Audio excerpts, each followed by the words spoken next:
This is MZ Presents. Hello everyone and welcome back to a brand new episode of MZ Presents. Today we have DJ Azza in the booth. Whoop, whoop, let's get it. So how you doing? I'm doing good. Somehow. I don't know how, but I'm keeping my sanity in check. Maybe the first week, I literally thought I was about to lose my mind. But ever since people have been sending me a bunch of crap, trying to make music and stuff, I'm literally just keeping myself. It just feels like as if it's never happened, you know? I'm just casually going along. These weeks though are sort of feeling like months now. I don't know if you feel the same. Like it's only been a few weeks, but it's sort of feeling like months. Kind of feels like years to me actually. I don't know what it is. Yeah, it's mad, isn't it? It's crazy. But yeah, I'm glad you're doing well though nonetheless, and we'll get through this virus pandemic, you know, in good time. Absolutely, I agree. We've got everyone's back, so we're in this together, guys. Pull through. But yeah, getting into our podcast today, you are a DJ, producer. Do you do singing as well? Drumming? Yeah, that is correct. Yes. Yeah. So basically, you are just a man, a jack of all trades, basically. A one-man army. Yeah. You basically have a lot of talent, which I've seen on Instagram. Probably too much talent. I think I surprise myself sometimes with how talented I am. No, come on, like good enough talent is good. You know, having good talent is amazing because you can do anything with it, right? So, you know, be blessed to have that, you know. Oh no, I definitely agree with you. I was just kidding, by the way. Oh yeah. But yeah, so for our first question, how did you first get into music? Oh, so this is a bit of a stretch, but the first, I would say, proper introduction to me getting into music was, I think I was about either 6 or 7 back in secondary school. And I used to remember kind of joining up for choirs. Yes, I used to be a choir boy. Don't judge me. But yeah, I used to go around with my school back then, and I would usually sing for choirs, mainly during Christmas time, or mainly during like Christmas time, or say any other, you know, holiday like Easter and stuff like that. And then when I transitioned after that, I finished about 11. Transitioned over to special needs, especially school, mainly Linden Bridge. I still continued that for another 2 years. Literally, I remember at this day the music teacher at the time that had Bernard Hartley, because he just that was just having like the loudest voice of everyone there. So he was kind of proposively giving me specific roles and like certain certain singing pieces that we were doing, and I just remember thinking. I would literally just be like so nervous when you come on. I'm like, no, I don't want to do it. Like every time he just asked me. So yeah, it's crazy how that happened. And then literally transitioning from then to now. I mean, I do it still, bit of singing, but it's kind of something I leave on the side more. I don't usually tend to focus on it as much. Fair enough. So are you more focusing on your production side of things now, or DJing? Yeah, production, drums. I'm trying to get into like guitar and keys because I definitely want to, you know, utilize more instruments in what I'm doing than just programming in MIDI. Like, it's fun, but then I just feel like, you know, when I make something, I just feel like there's something always missing. Like, you know, just, you know, that little extra depth of just playing something live, or having someone to play something live there for you to put it on the track to kind of layer what you have, you know, just kind of really, really thicken it out. And just, I mean, there's so many words I can put into it, but it just gives it that extra depth. So when I'm making something, it just feels that much more special. Like, I will go to pretty much any and every gig. Like, you could name whatever scene like that's probably going around. I will pretty much guarantee to be in a lot of those gigs. You know, socializing, mingling. You know, like honestly, the amount of people like I could just call upon to, you know, go from said styles and kind of get them on board with a track, and then send something over and just kind of go, oh, you know, I want this and this and then this. is, just it's mental to think about. Yeah, because I'm always seeing like all the posts on Facebook, Instagram, and you're always at the gigs, on your stories, you're always at the gigs, you're always like putting out new music talent, and it's like, it's so good, like it's amazing, man. Like I've seen some great like talent on the stories, and I've been listening to like all the bands that you've been to see and stuff. It's great stuff, man. I really enjoy watching that on my Instagram. It's something like you don't always see. Like maybe you could start your own podcast series of like the touring bands or something. Do you know, I've been thinking about that because a lot of people have actually been saying that for time, because they're like, oh yeah, no, like you've been doing radio for a while, why don't you just go start doing a podcast? And I have been thinking about it for a while. It's definitely something I want to try and get into. Obviously, whenever I get time, it's more a matter of how I can maybe fit that in, but I could probably work on that at a later stage, with kind of what I've got going on. But that's definitely worth a consideration, though. Why not? It's always cool to try out new things, in life. Like, producing, DJing, I've been working more on production side this year. I did do a DJ masterclass though, back in February, but I've been working more on my production side of things, because I felt like I was a better DJ than I was a producer. So I thought maybe have DJing on the back burner for a bit. Not that I'm going to give it up, like no way, but producing is like something that I want to improve on much more. And I'm kind of with you there as well, because I feel for me as well with DJ, it just comes that much more naturally. I think that's just my drummer instincts kicking in there, because I can just keep beat matching. But yeah, definitely in terms of like production as well, I've been trying to strive to get a lot better.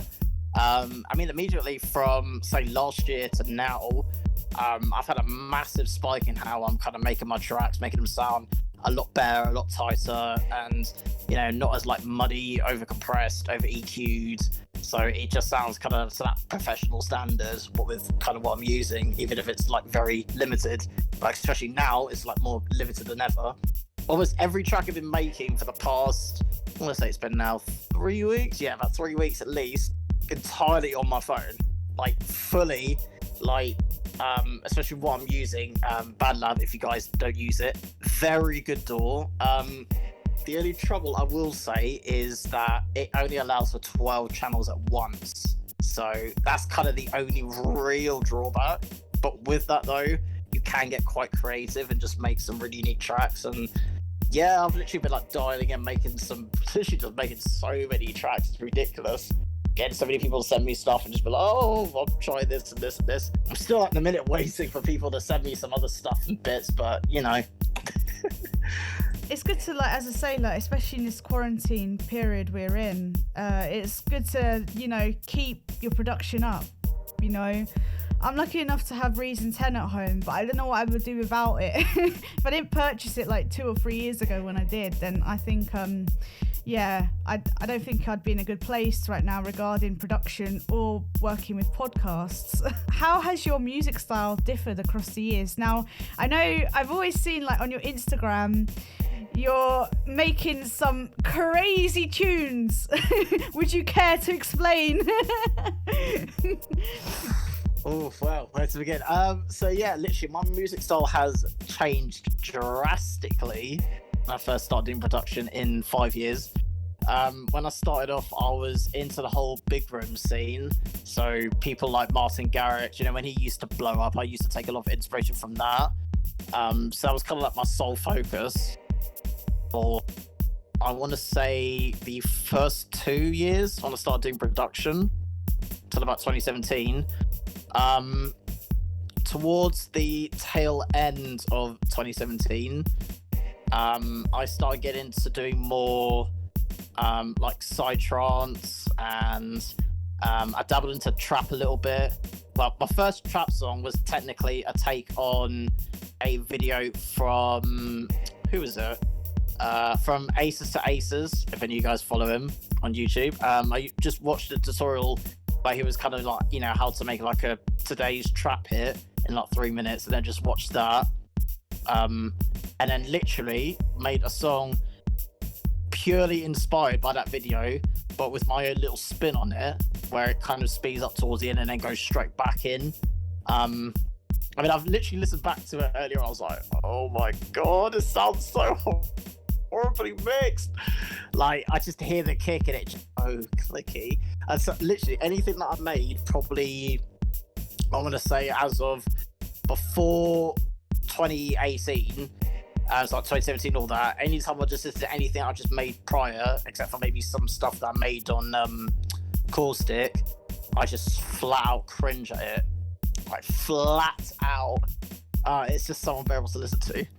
I can sort of agree with my regarding my own stuff. Like, I was listening back to a few tracks I made like ages ago, like 2016 I think, and I was thinking like, what the hell was I thinking with this mix? You know, but like in a way that sort of shows that you've improved as an artist, producer, you know, because you can see those mistakes you made previous, you know, those years, and now you can say to yourself, well, you know, this is how much my music is improving, you know, so it's not all bad going back to your old work. You know, you may cringe at it, but you can see how well you're improving, which is the best thing you can do. Yeah, I mean, yeah, no, I agree. I mean, literally straight after that, we're talking like, say, around 2018, and this is kind of when I kind of took a bit more of like a drastic turn with how I was doing my production and taking it a lot more seriously. So I'd start doing a lot of remixes. I was doing a lot of stuff for spinning as well. Like, I did one remix for Lucas and Steve around, I think it was either March or April, which is basically trap centric, but kind of more like house orientated. That gained a lot of traction. I started dabbling to a bit of dancehall as well around, I think it was June or July of that year as well, of another remix for spinning. Put that out, which I actually rushed. So it's like just a super clicky kick, nothing really fully sitting. Like, if I could go back and re-edit that mix, I would. Maybe it could be a challenge for you now. You know, maybe you could polish it off. Maybe you can like re-release it, man. You never know. I might probably just do another version. If I'm gonna be honest, I'll have to see if I can just find the vocal stems, because I know I downloaded them, but I think I might have got rid of them by now.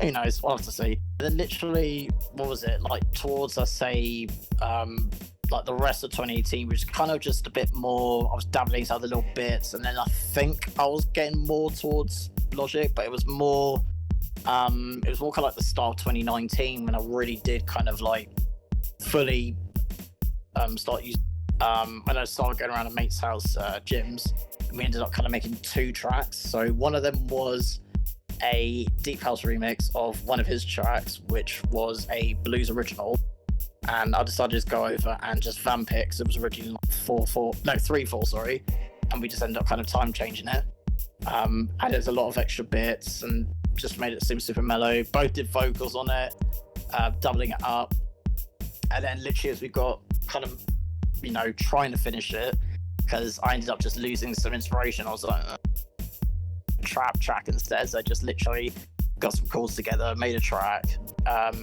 sampled some bits from like Music Maker Jammer, because at that time I was using it religiously. Like, I just make so many tracks on it and remixes and stuff.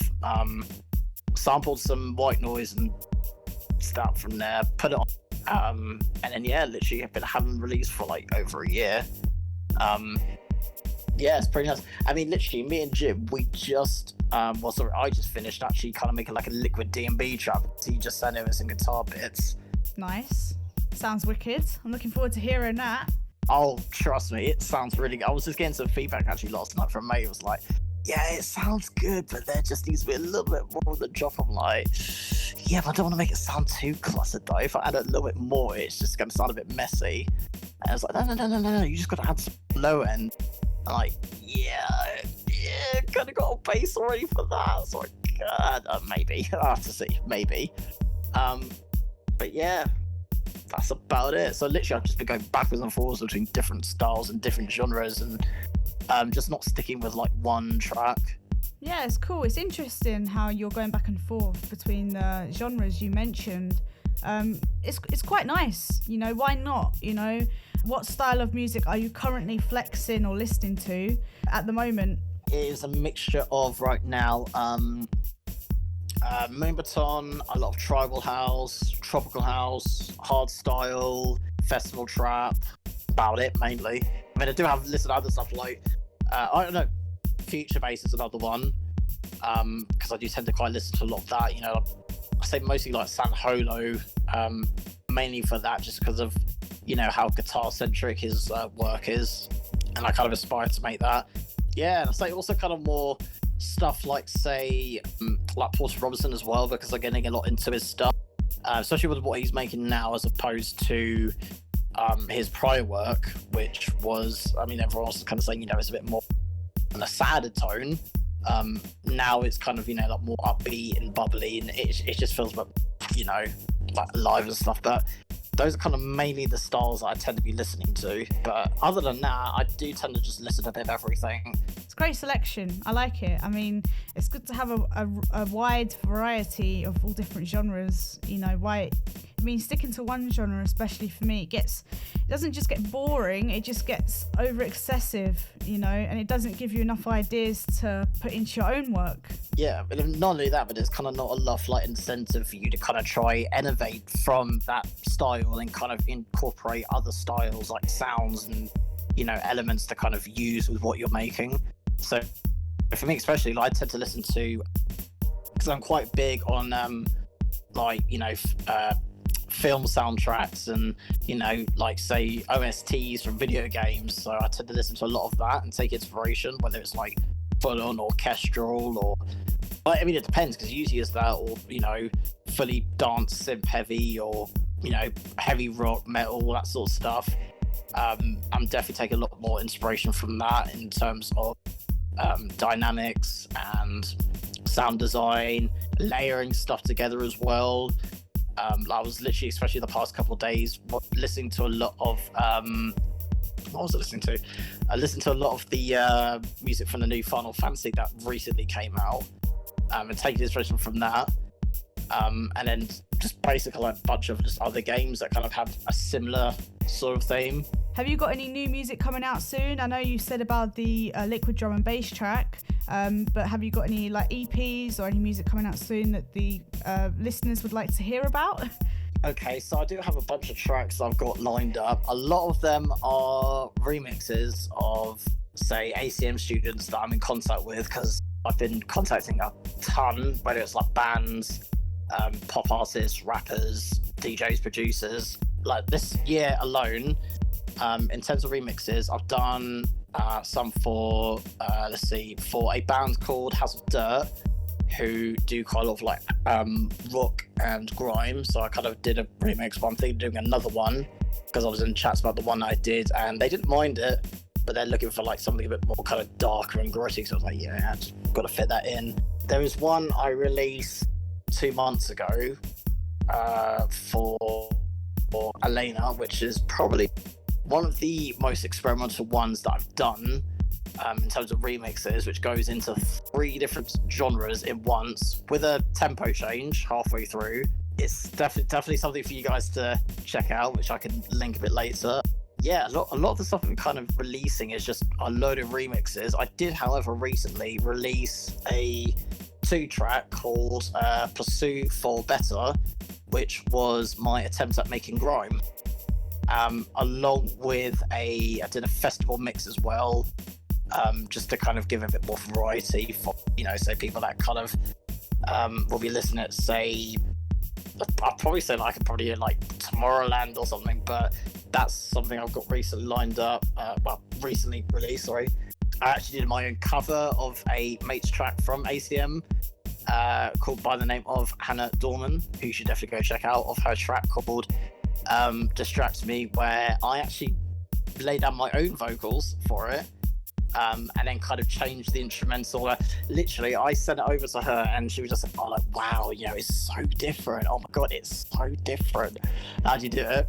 And then my mate, Jim, who actually laid down guitars, saying that, oh yeah, it just sounds like a roller coaster ride, like just so many things going on. I'm like, really? I don't hear that, but I mean, okay, if you can hear that, like, yeah.